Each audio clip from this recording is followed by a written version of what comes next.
Assalamualaikum warahmatullahi wabarakatuh. Alhamdulillah, yang jawab salam saya doakan sehat jasmani, sehat rohani, sehat ekonomi, dan juga semoga segera dipanggil oleh Allah untuk pergi ke tanah suci melaksanakan ibadah haji dan umrah. Alhamdulillah rabbil alamin. Wa bihi nasta'inu ala umuri dunya wa din. Salatu wassalamu ala asrafil anbiya wal mursalin sayyidina wa maulana Muhammadin wa ala alihi wa sahbihi ajma'in. Rabbi israh li sadri wa yassir li amri wa hlul 'uqdatam min lisani yafqahu qawli, amma ba'du. Alhamdulillahilladzi hadana li hada wa ma kunna linahtadiya laula an hadanallah. Innal hamdalillah nahmaduhu wa nasta'inuhu wa nastaghfiruhu wa na'udzu billahi min shururi anfusina wa min sayyiati a'malina may yahdihillahu fala mudilla lahu wa may yudlil fala hadiyalah. Asyhadu an la ilaha illallah wahdahu la syarikalah wa asyhadu anna Muhammadan abduhu wa rasuluh, amma ba'du. Jamaah salat subuh Masjid Besar Sleman nggih. Ingkang kula hormati para alim saha para ulama lan ingkang kita taati fatwanipun, lan ingkang kula hormati para sepuh bini sepuh, bapak ibu jamaah sedaya. Alhamdulillah dinten menika enjing menika kula lan panjenengan saged nindaki nglaksanake salat subuh berjamaah niki mboten le gadah mobil, motor utawi sikil bapak ibu, tapi niki doane kula lan panjenengan sedanten ingkang diijabah oleh Allah Subhanahu wa taala. Doa di Quran surat Al-Fatihah ayat ke-5 yang bunyinya Iyyaka na'budu wa iyyaka nasta'in, dan hanya kepada Engkau kami menyembah dan hanya kepada Engkau kami mohon pertolongan. Jadi bukan karena motor kita, karena banyak yang punya motor tidak bisa sampai ke masjid. Bukan karena mobil kita, karena banyak yang punya mobil tidak bisa sampai ke masjid. Bukan karena kita punya kaki Bapak Ibu, banyak yang masih punya kaki tapi tidak bisa sampai ke masjid. Tapi karena hari ini Allah Subhanahu wa taala ingin memberikan pahala yang amat sangat dahsyat, yang luar biasa, yang tidak Allah berikan untuk semua hamba-hambanya kecuali orang-orang yang dipilih. Berarti panjenengan yang hari ini bisa hadir di tempat ini adalah orang yang dipilih oleh Allah Subhanahu wa taala. Maka sudah sepantasnya di pagi hari ini kita membaca Alhamdulillahirabbil alamin. Karena Allah berikan kita banyak sekali nikmat. Bapak Ibu, nikmat yang paling mahal bukan harta yang berlimpah, tapi nikmat yang paling mahal adalah nikmat iman. Karena banyak manusia yang hidup di dunia ini tapi Allah tidak berikan nikmat tersebut. Hanya orang-orang yang terpilih yang Allah berikan nikmat ini. Maka jangan pernah membandingkan kehidupan kita dengan kehidupan orang lain. Karena saat Anda mulai menghitung nikmat orang lain, saat itu juga Allah cabut nikmat kita. Karena apa? Karena kita lupa jadi orang yang bersyukur. Maka Bapak Ibu, di pagi hari ini Allah berikan nikmat yang pertama yang tidak ternilai harganya, yaitu nikmat iman. Yang kedua adalah nikmat yang tidak kalah besarnya, yaitu nikmat Islam. Orang-orang di dunia ini banyak yang pengen sekali memeluk agama Islam, tapi Allah belum berikan hidayah di dalamnya. Kita yang sudah sejak lahir atau yang menjadi mu'alaf atau orang yang memeluk Islam, diberikan iman, diberikan Islam, maka tolong jaga dua nikmat ini yang tidak diberikan oleh sembarang orang. Jadi nikmat dua inilah nikmat terbaik yang dimiliki oleh umat Nabi kita Nabi Muhammad SAW. Maka perbanyaklah bersyukur, jangan sampai kita lupa kita sudah diberikan banyak nikmat yang luar biasa. Nikmat ini seringkali kita lupa untuk syukuri. Nikmat yang ketiga yang Allah berikan untuk kita Bapak Ibu jamaah rahimakumullah adalah nikmat hidayah. Ada orang yang punya iman, punya Islam tapi tidak diberi hidayah. Buktinya apa? Dengar suara azan, hayya 'alas shalah.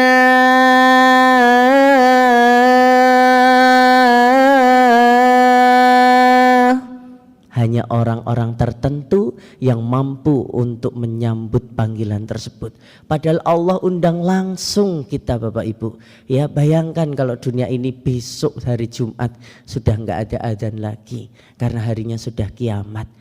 Kita menyesal mau sholat dah tidak dihitung lagi sholat kita. Maka mumpung kita masih diberikan hidayah sampai hari ini, setiap kita mendengarkan sholat, mendengarkan azan, segera tinggalkan aktivitas kita. Karena tujuan kita itu cuman ya nunggu mati dengan sholat setiap harinya. Bapak Ibu, kita masih punya mata yang bisa untuk melihat. Sedangkan dulu di zaman Rasulullah ada orang yang pengen minta rukshoh, namanya adalah Abdullah bin Umi Maktum.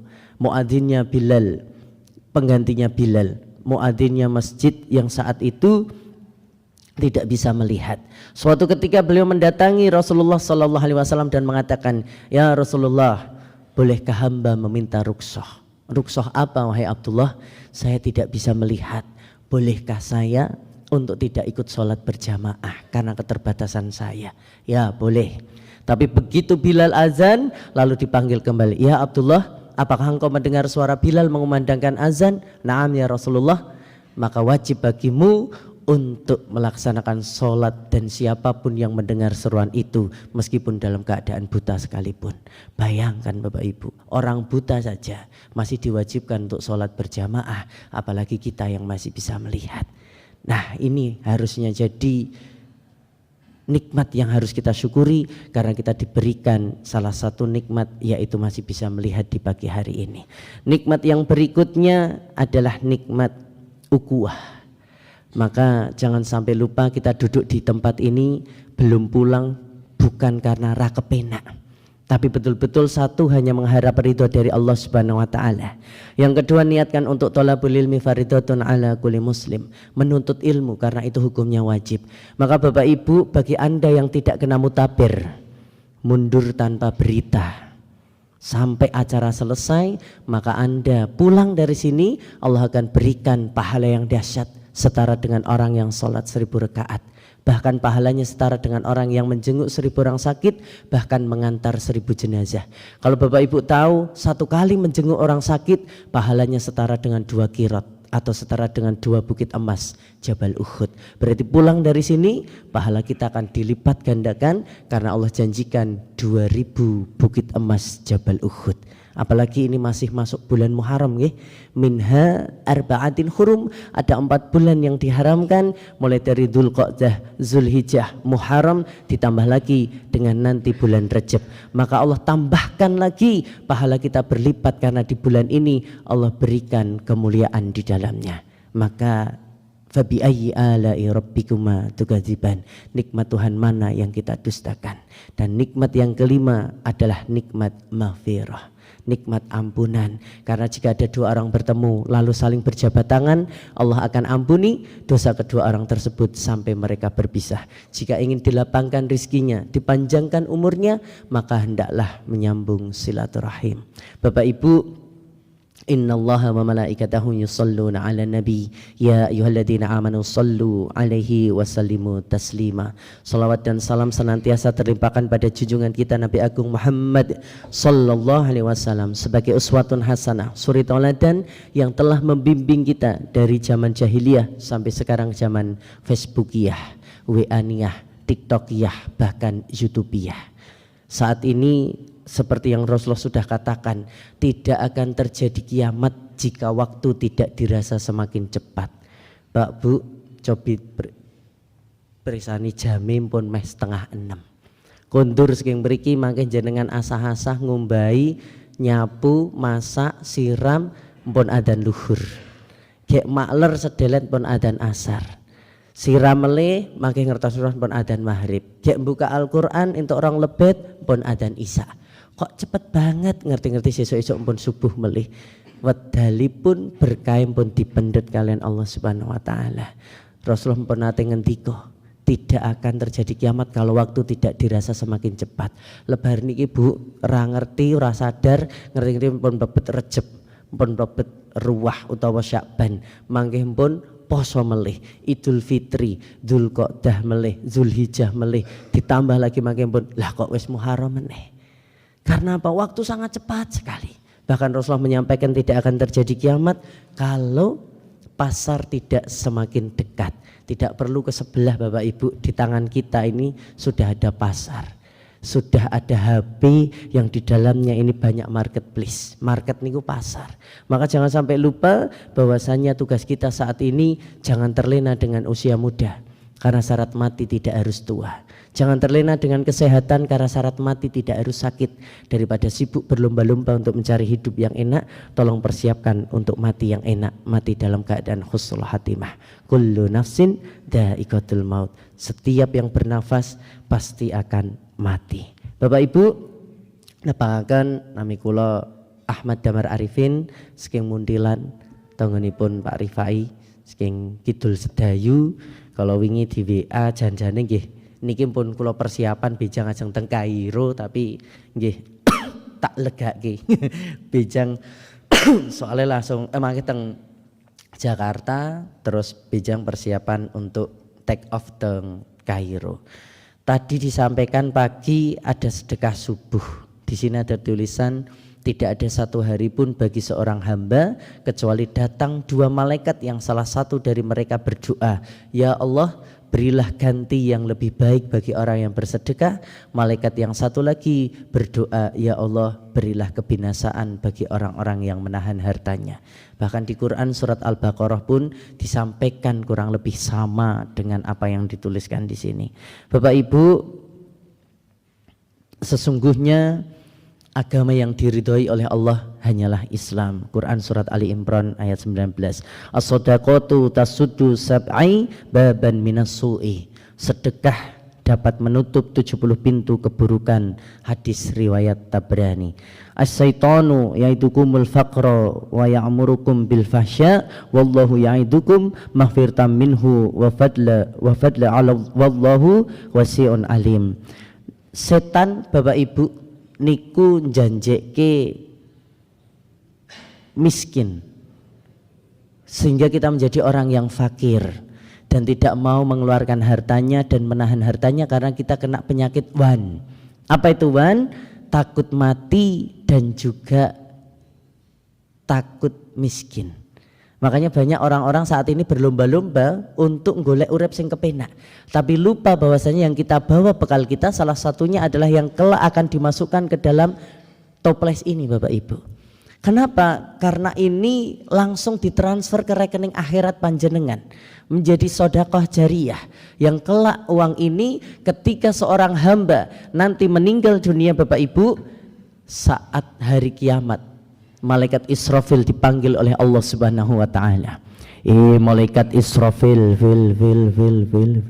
Datanglah, lah. Malaikat Israfil datang. Siap ya Allah, tiup trompetnya.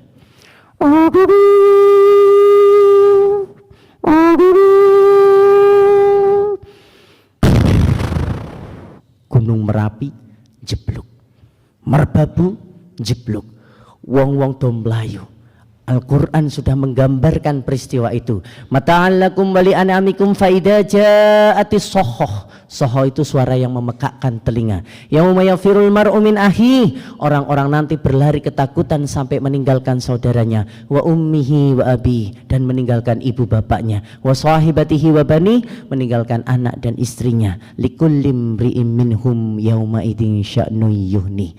Orang-orang Bapak Ibu nanti sudah tidak memikirkan hartanya, bahkan keselamatan orang lain termasuk orang yang dicintainya. Semuanya berlari ketakutan menyelamatkan diri. Bahkan nanti di hari kiamat sekelas Nabi Isa alaihissalam saja tidak sempat memikirkan ibundanya, yaitu Maryam. Padahal itu ibunya. Tapi ada satu manusia yang beliau bukan bapak kita, bukan keluarga kita yang secara langsung, tapi selalu mencari kita, ummati, yaitu Nabi kita, Nabi Muhammad SAW. Maka nanti tidak akan bergeser orang-orang Bapak Ibu di hari kiamat sebelum ditanya 4 perkara ini. Yang pertama adalah fi umurihi, umure kita untuk apa? Kayak umur 70 tahun, 70 tahun, yuswanipun kagem nopo mangke. Lalu yang kedua ditanya adalah masa muda kita Bapak Ibu. 40 tahun kita itu digunakan untuk apa? Bahkan yang ketiga ditanya fi ilmihi, ilmune kanggo nopo? Ibu-ibu nuwun sewu sing dikei ilmu utawa sing gadah ilmu kanggo didik anake dadi cah sing bener napa mboten. Anake dijak sholat napa mboten. Ini kayaknya nggak ada anak-anak yang sholat di sini, sholatnya di mana? Kok bisa? Harusnya masjid itu ramai dengan anak-anak. Ini bapak ibunya apa nggak ngajak? Anak saya Pak Bu, saya mau berangkat ke sini, tak tanya mau ikut ayah atau mau sholat di musola. Sholat di musola ya dingin, ya sholat ya nak, tak suruh berangkat. Kenapa Bapak Ibu?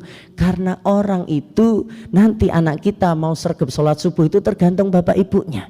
Jangan sampai kita sergap sholat ning anak ibu ditinggal. Sampai lupa bahwa mereka kelak yang akan melanjutkan amal ibadah kita.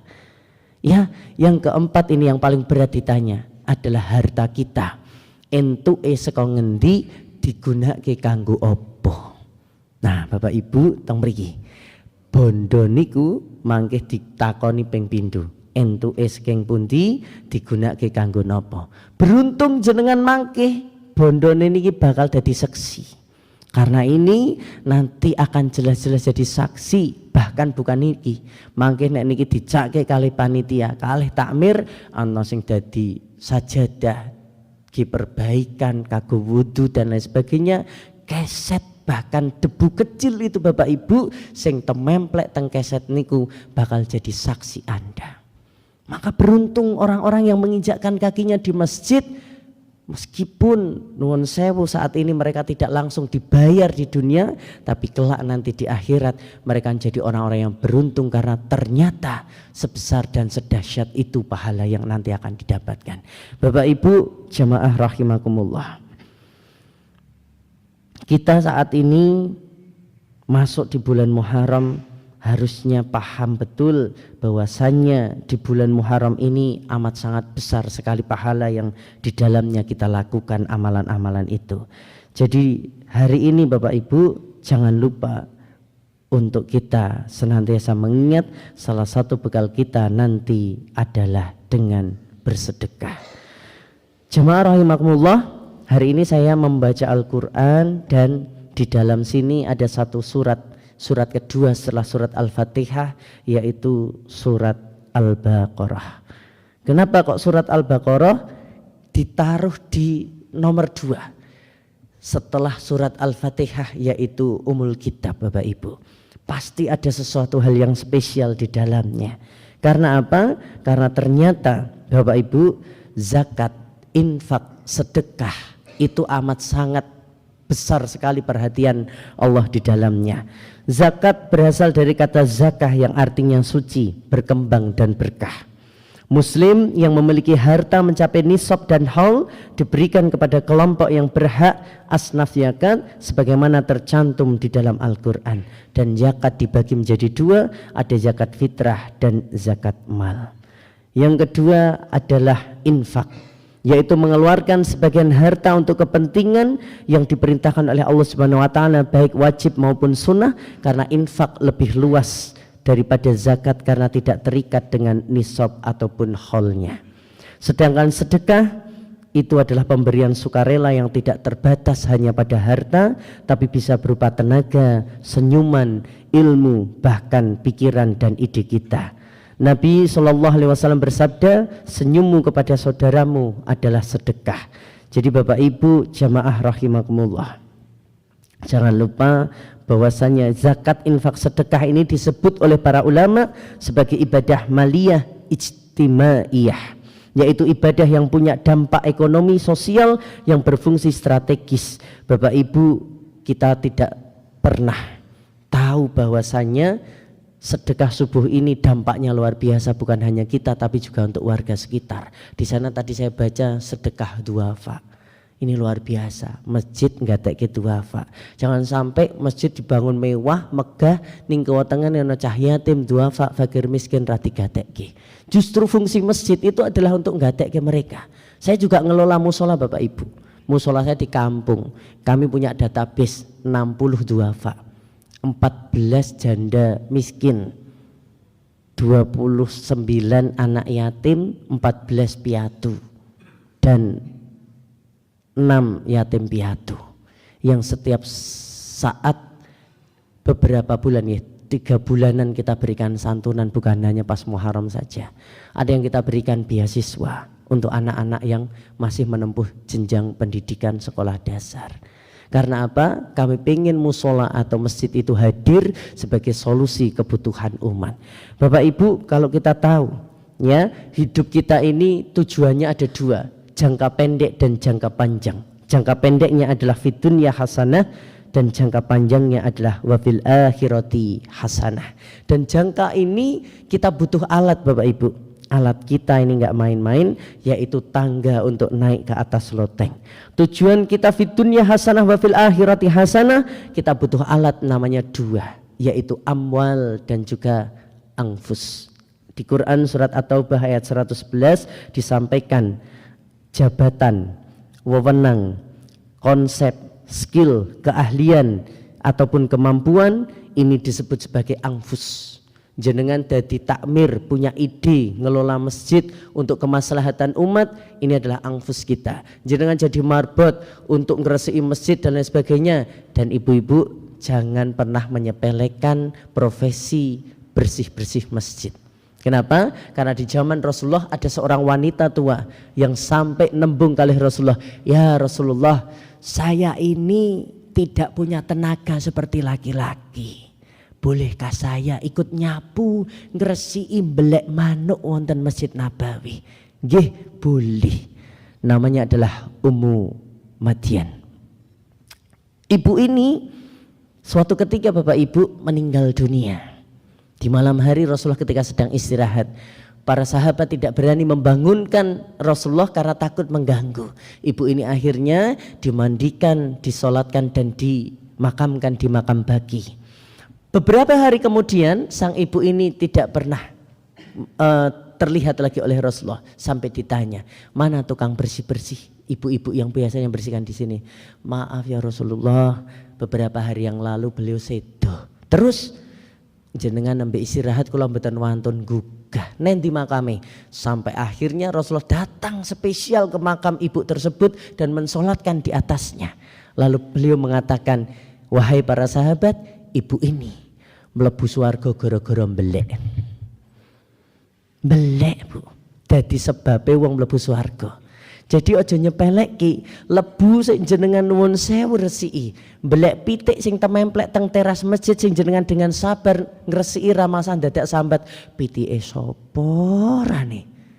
Ya, sabar. Mbelek niku ki wasilah saking Gusti Allah bekne jenengan untuk ganjaran. Abot pendak dino pitike teng telecek tenggen jenengan niku rangiu pitik ning nampa mbeleki. Niku wasilah, ini memang abot sabar niku. Ini nek jenengan mampu sabar di dalamnya dengan sukarela dan dengan besar hati ngresiki mbelek niku Bapak Ibu, maka Allah akan datangkan pahala tanpa batas, yaitu fa sabrun jamil, maka bersabar itu indah. Maka Bapak Ibu yang dirahmati oleh Allah, kita saat ini punya pikiran, punya tenaga, gunakan untuk sebagai anfus kita. Kalau kita punya tanah, kebun, kolam, pabrik, peternakan yang bentuknya materi bahkan harta yang melekat pada diri kita Bapak Ibu, itu namanya adalah amwal. Maka bisa kita gunakan sebagai jalan menuju fid dunya hasanah wa fil akhirati hasanah. Bapak Ibu, harta maupun diri kita ini sebenarnya alat yang tugasnya memang harus diperalat, bukan sebagai tujuan. Anda jabat jabatan itu bukan tujuan tapi sebagai alat. Anda punya harta itu sebagai alat, bukan untuk tujuan. Maka di sini bisa disampaikan Bapak Ibu, untuk mencapai fid dunya hasanah wa fil akhirati hasanah, Islam itu tetap mengatur hak milik pribadi tetap diakui, tapi sebagian tolong dipergunakan untuk kemaslahatan umat. Bahkan di Al-Quran secara spesifik menyebutkan zakat itu secara kontinu 32 kali dimuat. Ditambah infak sedekah maka tidak kurang 115 ayat disebutkan pembahasannya tentang zakat, infak, sedekah. Salat itu 65 ayat, puasa 13, bahkan haji cuma 10 saja. Artinya Bapak Ibu, kesolehan sosial tidak kalah dengan kesolehan pribadi. Dan kadang-kadang ada yang soleh pribadinya belum tentu soleh sosialnya. Sholatnya bagus, sujudnya benar, bacaannya bagus, tapi tidak peduli dengan tetangga, tidak peduli dengan sanak saudara, fakir miskin, bahkan yatim piatu. Terhadap saudara kita yang terkena musibah, misal jauh di sana di Palestina, kita kadang lupa untuk memikirkannya meskipun hanya sekedar doa. Bapak Ibu, kenapa sedekah ini penting? Lihatlah keutamaan di Quran surat Al-Baqarah ini, Bu. Nanti bisa dibaca di Quran surat Al-Baqarah ayat 67. Al-Baqarah ini adalah surat terpanjang di dalam Al-Quran. Kurang lebih 286 ayat. 6.121 kata di dalamnya. Di sini disampaikan ada sebuah kisah Bapak Ibu. Di zaman Bani Israel, yaitu di zaman Nabi Musa. Ada orang yang sangat kaya raya di dalamnya Bapak Ibu. Sugih ra'udzubillah, bondone kathah, gadah putra telu, siji, loro, telu. Bapak ini sedo, meninggal. Otomatis karena anaknya laki-laki dibagi sama untuk sepertiga. Anak yang pertama ini mbuh bodho mbuh pripun bondone dintekke kabeh randidit entek sedanten. Dua anak lanang siji, miskin karena hartanya semuanya disedekahkan. Sebagian besar disedekahkan. Punya anak satu laki-laki miskin. Anak yang kedua ini Bapak Ibu mensedekahkan separuh hartanya. Juga punya anak laki-laki. Anak yang ketiga ini blas tidak mensedekahkan sama sekali. Bondone paling oke. Duwe anak wedok setunggal. Di dalam riwayat tersebut disampaikan ternyata Bapak Ibu, bapak nih anak nomor loro nomor telu ini sepakat untuk menikahkan putra putri mereka. Berarti akhirnya Bu, bapak nih ini sedo dadi anak ini pewaris tunggal. Putune niki, nggih niki pewaris tunggal. Bondone kuatah. Ternyata bondo niku nek ra disyukuri menjadikan kita wong sing ra tau cukup. Bojone niki Pak Bu biyen duwe bapak.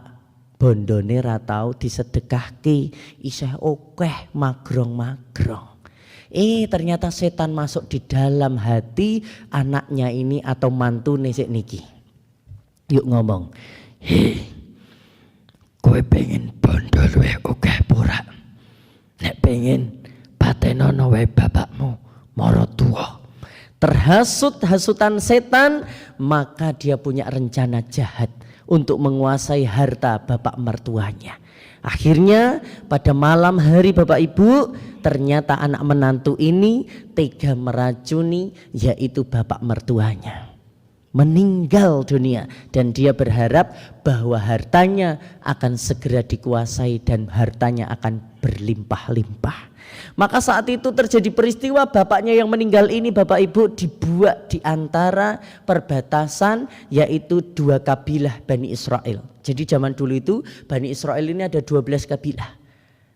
Ada 12 kabilah. Nah, di antara dua itu ditaruh di situ lalu sang anak menantu ini bengak-bengok. Bapakku sedo, bapakku mati, wong-wong do metu kabeh. Ono apa? Bapakku mati kok nang kene. Iki lek-lek mesti bani sing iki sing mateni. Ora iso, ora trimo. Bani kene ra ono sing mateni wong. Lek-lek bani sing kene. Akhirnya terjadi percekcokan Bapak Ibu. Terjadi percekcokan yang luar biasa, saling tuduh menuduh siapa yang membunuh, yaitu bapaknya tersebut.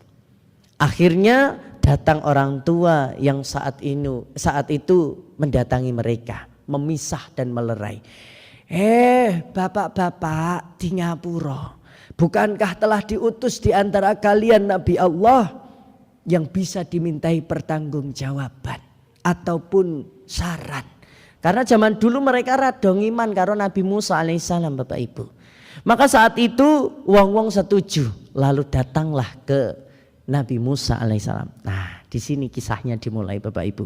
Kenapa kok disebut Al-Baqarah? Sapi betina. Karena di sini di ayat 67 itu disampaikan, ya Musa, tolong tanyakan pada Tuhanmu, sopo sik mateni bapak iki. Nabi Musa lalu menyampaikan kepada Allah Subhanahu wa taala, wa idz qala Musa liqaumihi innallaha ya'murukum an tadajjahu baqaratan qalu atattahiduna hujwa qala a'udzu billahi an akuna minal jahilin. Dan ingatlah ketika Musa berkata kepada kaumnya setelah beliau berdoa, ya Allah berikanlah kami petunjuk untuk mengetahui siapa yang membunuh bapak ini. Lalu di situ Allah pun memerintahkan Bapak Ibu. Wa idz, dan ketika qala berkata Musa, Nabi Musa liqaumihi kepada kaumnya, innallaha sesungguhnya Allah ya'murukum memerintahkan kepada kalian antadajahu agar kalian menyembelih baqaratan. Apa itu? Sapi betina.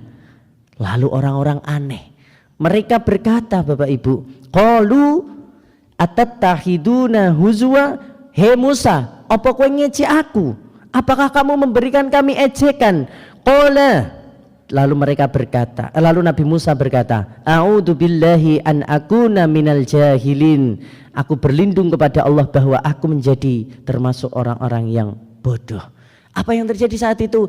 Kami minta untuk dicari tahu, ditanyakan kepada Tuhanmu, kok gelap, kok malah sampean ki akon awak dhewe mbeleh sapi wedok. Nah ini janjane Bapak Ibu. Nek Gusti Allah dawuh niku tugas kita mung siji, sami'na wa ta'na. Saya mendengar, saya taat. Ning ngertos kiamat Bapak Ibu. Bani Israel niku wong ndablek. Ndablek sak ndablek-ndableke menungso niku nggih Bani Israel. Nabi Ibrahim entuk surat petunjuk, bahkan entuk perintah saka Gusti Allah, anane ming nggih. Ya Ibrahim hijrah, nggih. Ya Ibrahim tinggal ke anak bojomu, nggih. Ya Ibrahim sembelihlah putramu, nggih. Sedangkan Bani Israel Bapak Ibu saat itu ndablek. Lalu di ayat yang berikutnya disampaikan, qalu tu'u lana rabbaka yubayyin. Mereka berkata, ya Musa, tolong mintalah kepada Rabbmu agar dia menjelaskan kepada kami, lana mahi, kaya ngopo wujude sapi itu. Lalu saat itu Nabi Musa kembali berdoa, ya Allah sapine sing kaya nopo? Janjane mau nek sapi wedok sak-sake niku lak janjane langsung ketemu Bapak Ibu. Ning kanan ndablek kokean takon dan kokean piting sing akhire ya wis dadi dingel-ngel ro Gusti Allah lekon goleki sapine wedok mau.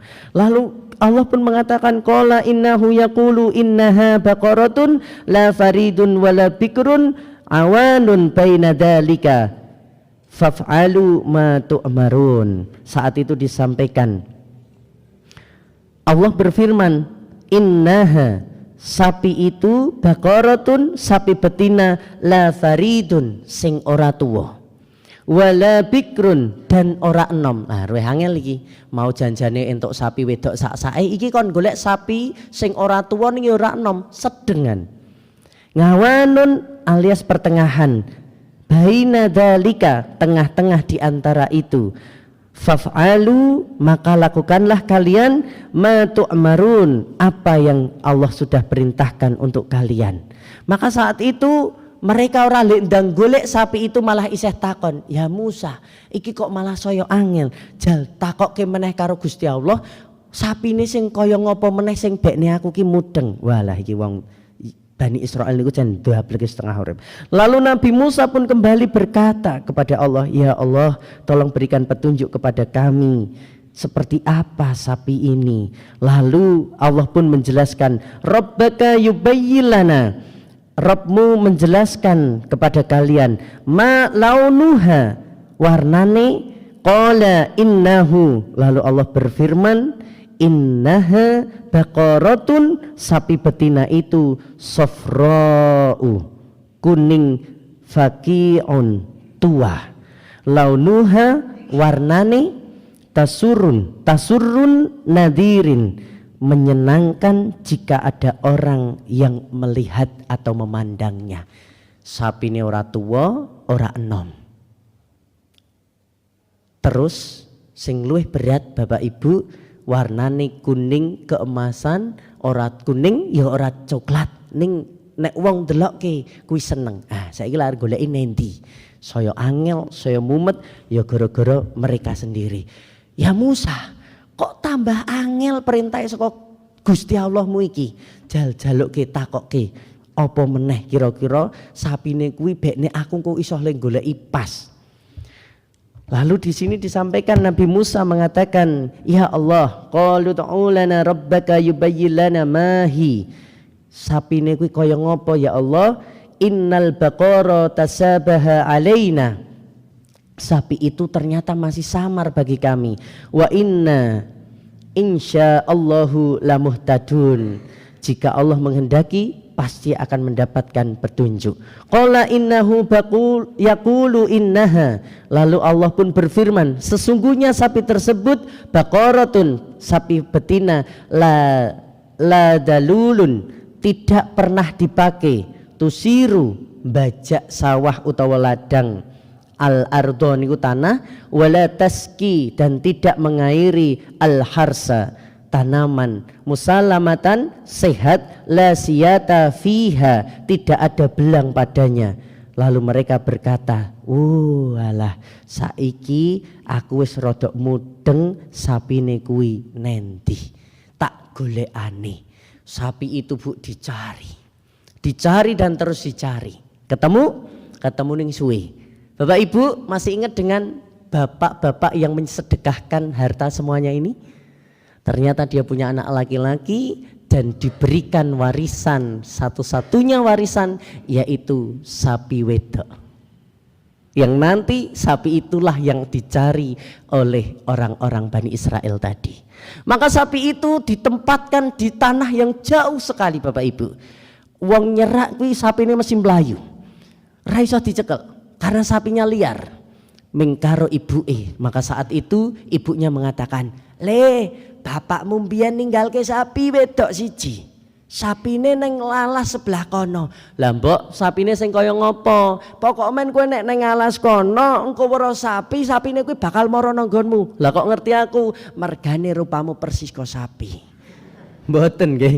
Mergane sapi kuwi ngerti sapa sing duweni. Lah emang ra ilang mbok, nyatane ora ki wingi mbokmu isih weruh. Terus go bali didol mbokmu butuh duit. Estu ya parani. Pas tenan Bapak Ibu tekan kono, wong-wong akeh ardo nyekel sapi kuwi, sapine mara.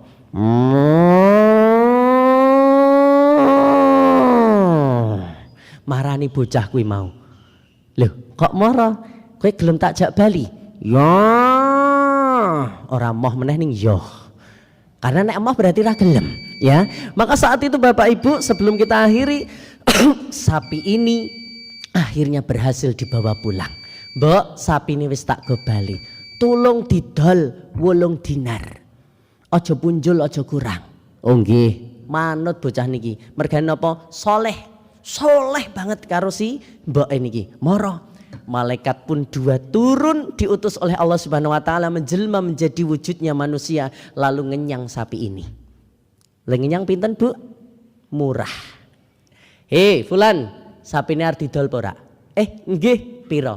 8 dirham napa 8 dinar nggih? Pokoke men 8. Ya, tak tuku 10. Ning aja omong mbokmu. Sing loro kok gembol, sing 8 wae mbokmu. Mboten nangsal. Lho piye to? Wong diyang 10 kok malah ra gelem. Mergane kula pun diwekasi kalih mboke kula, nek niki regane ming 8. Iyalah, kowe iki piye? Sing loro kok gembol. Ngeten mawon, tenggo teng mriki nggih kula tak wangsul sekedap. Bocah bali. Mak, iki dinyang 10 entuk apa ora? Ayo wehke to. Lah jare mau mengkon 8. Ayo nek 10 ki berarti bati. Oh ngono. Berarti 10 wehke. Oh nggih, mara. Nggih, angsal 10. Kowe mah dadak omong makmu neh. Wis ngene wae, tak tuku 15 dinar ning aja omong makmu. Waduh, Wau mengken 10 15 sing 10 wehke makmu, sing 5 gembolen. Nek awak dhewe lak mesti gelem niki. Ning karena bocah niki tawadhu takdim leh ibuke balik melih. Mak, malah dinyang 15. Ha kok ra wehke ki piye? Lah mau jare kon 10.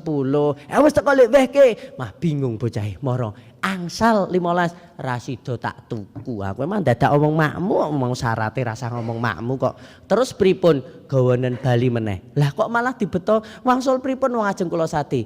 Tunggu 3 dina. Terus engko ana bakal uang goleki sapi kuwi, engko tulung kok dol ning aja kok rega 15. Terus regane pinten? Kok timbang bobote ana pira kon regani padha bobote kuwi ning wujute timbangane emas. Lah napa purun sapi niki ditumbas nggawa emas regane padha bobote sapi niki? Gawanen bali manut karo aku. Oh nggih, karena bocahnya soleh Bapak Ibu manut mara nanggon ibuke. Mak, iki kon aja ngedol engko 3 dina ana sing arep goleki arep dituku regane padha karo bobote sapi iki diwujoli karo emas. Ndak yo tenan. Toko dinteni yo mak 3 dina kon sing sabar. Ya, 3 hari Bapak Ibu rombongan orang-orang Bani Israel ndelok sapi kuwi pas tenan. Lah iki lho sapine iki. Oh iki sapine iki sing padha disebutke karo Musa wingi kae. Wah, wis, sapa iki sing duwe? Le, rene le. Pripun? Sapine arep didol apa ora? Nggih. Pira regane? Wah niku mboten jane mboten kula sade nek ajeng ditumbas niku ditimbang riyen. Nah, terus mangke jenengan ngijoli emas bobote padha sapi kuwi. Weh lah dalah sapi apa iki? Regane kaya emas kuwi. Nggih nek purun nek ra purun nggih monggo. Iki ditimbang iki regane emas padha kuwi. Wah, daripada awak dhewe dituduh mateni mending awak dhewe urunan 2 kabilah ini separuh-separuh. Tenan Bapak Ibu, akhirnya mereka urunan dadi emas bobote podo sapi. Bayangke, nek sapine kok 100 kilo, emasnya 100 kilo, lah ya sangar to niki. Ditimbang podo sapine didol. Pun bocah niki sing bapake sedekah nuwun sewu Bapak Ibu wau entek-entekan niki sakniki bocah dadi sugih napa sugih banget? Sugih banget. Berarti sedekah niku ora ndadekke miskin. Nek ora tiba nang awak dhewe tenggen anak putune. Delokke niku Allah bales langsung diabadikan di dalam Quran surat Al-Baqarah. Karena apa? Keutamaan sedekah itu luar biasa. Maka saat itu sapi sudah ketemu disembelih, diambil sepotong bagian, diseblake. Ini salah satu mukjizat Nabi Musa kalih bapake sing dipateni wau. Terus akhirnya apa Bapak Ibu? Bapak niku tangi lalu ditanya, "Hei Bapak, sapa sing mateni kowe?" Tunjukkan. Bapak itu pun delok kiwa tengen weruh mantune langsung diajungi. "Kae sik mateni aku." Akhirnya bapak itu langsung meninggal dunia. Apa yang terjadi dengan anak mantunya tadi Bapak Ibu? Segera dirajam karena hukum saat itu membunuh orang berarti dihukum sama dengan yang dilakukan. Maka saat itu orang-orang pun menghukum rajam dan orang yang pengen hartanya berlimpah tadi malah berakhir dengan meninggal dunia. Bagaimana dengan nasib ini? Jadi orang yang kaya raya karena meskipun dia tidak ditinggalkan harta apapun tapi dia punya sapi betina yang akhirnya dibeli oleh orang lain Bani Israel dan menjadikan dia kaya raya. Dan apa yang terjadi? Akhirnya dia dinikahkan dengan perempuan saudaranya tadi yang punya peninggalan. Berarti bondone tikel-tikel matikel-tikel. Jadi jangan pernah takut untuk sedekah Bapak Ibu, keluarkan saja harta kita. Karena yang membuat kita takut mengeluarkan harta kita niku setan.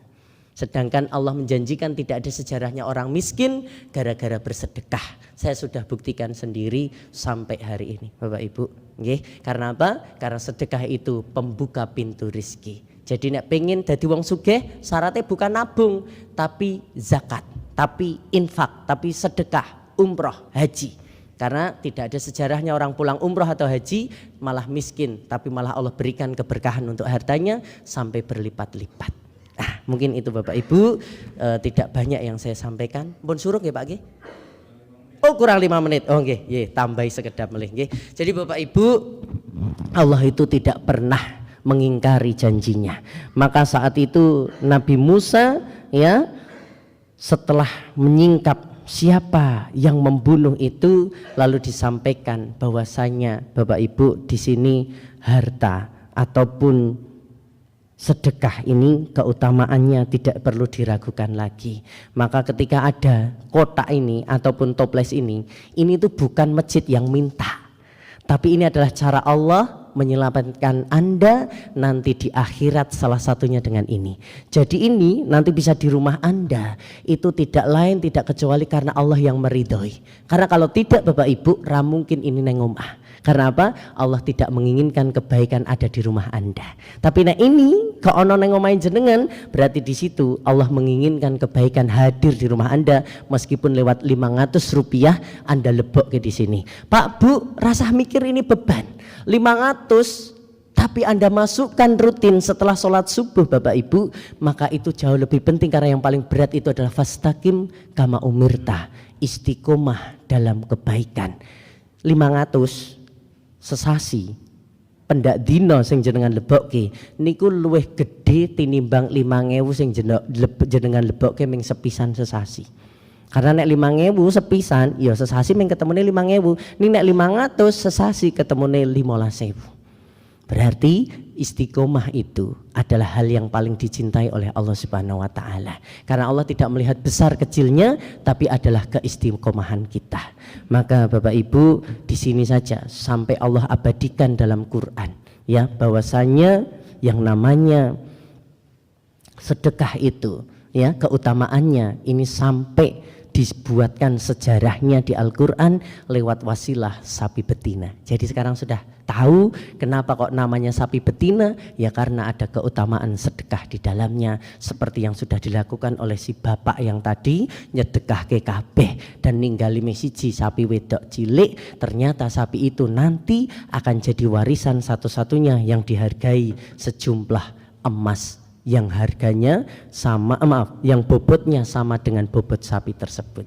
Maka Bapak Ibu, monggo sareng-sareng ketika ada tawaran kebaikan langsung saja diambil. Karena apa? Karena itu Allah yang memberikan hidayah untuk kita. Tapi ketika Anda tidak ambil di situ, maka setan sudah masuk di dalamnya dan membuat Anda ragu, bahkan takut untuk mengambilnya. Karena apa? Khawatir duitnya entek. Padahal harta kita itu bukan yang kita gembol, bukan kita tabung, tapi apa yang sudah Anda infakkan, zakatkan, dan Anda sedekahkan. Rizki kita bukan yang saat ini di rumah Bapak Ibu, tapi apa yang sudah Anda nikmati. Jadi Bapak Ibu, monggo sareng-sareng jadikan diri kita menjadi orang-orang yang la in syakartum la azidanakum wa la in kafartum inna adzabi lasyadid. Jadi orang yang bersyukur dan tidak kufur. Karena keutamaan sedekah dalam Islam, Allah akan lipat gandakan hartanya di Quran surat Al-Baqarah ayat 261. Bahkan di dalam hadis riwayat Tirmizi itu akan menghapus dosa. Sedekah dapat menghapus dosa sebagaimana air memadamkan api. Bahkan nanti ketika orang meninggal Bapak Ibu, dia pengen hidup bukan untuk sholat, bukan untuk ngaji, bukan untuk puasa, tapi hanya untuk sedekah. Ini nanti gambaran orang yang pengen hidup lagi. Bahkan orang yang sedekah itu di dalam hadis riwayat Tirmizi juga, hadis riwayat Baihaqi itu menolak bala dan musibah. Obatilah orang-orang yang sakit di antara kalian dengan sedekah. Dan hebatnya lagi Bapak Ibu, sedekah kita akan menjadikan kita mendapatkan naungan nanti di hari kiamat. Seorang yang bersedekah secara diam-diam akan berada di bawah naungan Allah pada hari ketika tiada naungan selain darinya. Dan insya Allah orang yang sedekah pintu rizkinya dibuka luas. Apa saja yang kamu infakkan maka Allah akan menggantinya di Quran surat Saba ayat 39. Dan jangan lupa Bapak Ibu, di sini pondasi keimanan dan ketakwaan itu tidak boleh lupa bahwasanya kunci keberkahan salah satunya adalah sedekah. Dan supaya rumah kita juga penuh dengan keberkahan, bacalah Quran surat Al-Baqarah. Karena apa Bapak Ibu? Karena di dalam Quran surat Al-Baqarah ini Masya Allah sekali terkandung banyak hikmah di dalamnya. Satu, membahas syariat puasa, zakat, pernikahan, jual beli, jihad dan warisan, semuanya di Al-Baqarah. Pondasi keimanan dan ketakwaan, awal surat langsung memisahkan golongan orang beriman, kafir dan orang munafik. Peringatan keras bagi Bani Israel, sejarah dan kesalahan mereka dijadikan pelajaran agar umat Islam tidak menguranginya lagi. Ayat kursi adalah ayat yang paling agung bahwa di Quran surat Al-Baqarah 255 menjelaskan kekuasaan dan penjagaan Allah atas segala sesuatu, dan kunci keberkahan rumah salah satunya adalah dengan dibacakan Quran surat Al-Baqarah. Diturunkan di Madinah 286 ayat, namanya Al-Baqarah diambil dari kisah sapi Bani Israel, dan ayat terakhir adalah salah satu doa yang paling agung, Rabbana la tu'ahidna inna sina aw ahta'na. Maka dengan doa ini Bapak Ibu akan menjadikan kita orang-orang yang tenang di dalamnya, dan mengandung ayat paling agung di dalamnya, dan penutupnya di Quran surat Al-Baqarah diturunkan langsung dari Sidratul Muntaha. Dua ayat terakhir 285 dan 286 merupakan hadiah istimewa untuk Rasulullah Sallallahu Alaihi Wasallam. Sedekah adalah kunci keberkahan dunia dan akhirat, dan Quran surat Al-Baqarah mengajarkan nilai dasar kehidupan Islami dan menjadi pelindung bagi rumah serta hati yang membacanya. Mari kita biasakan bersedekah dan jadikan Al-Baqarah bagian dari hidup kita, karena barang siapa yang membaca dua ayat terakhir di Quran surat Al-Baqarah malam hari, maka cukuplah ia sebagai pelindung dari segala keburukan. Bapak Ibu jamaah rahimakumullah, mungkin ini saja yang bisa saya sampaikan. Semoga kita bisa mengambil hikmahnya, dan semoga bukan hanya hikmah yang kita ambil, tapi juga kenceleng sedekah subuh ini kita ambil bawa pulang, lalu kita isi dengan istiqomah, kita bawa kembali ke sini dan jadikan ini investasi dunia akhirat kita. Semoga menjadi jariah pahala kebaikan, dan panjenengan diberikan keluarga yang sakinah mawadah warahmah, diberikan rezeki yang lancar, berkah, halal dan thayyib. Dari saya akhiri Bapak Ibu, banyak kekurangan saya mohon maaf yang sebesar-besarnya. Saya akhiri, subhanakallahumma wa bihamdika asyhadu an la ilaha illa anta astaghfiruka wa atubu ilaik. Assalamualaikum warahmatullahi wabarakatuh.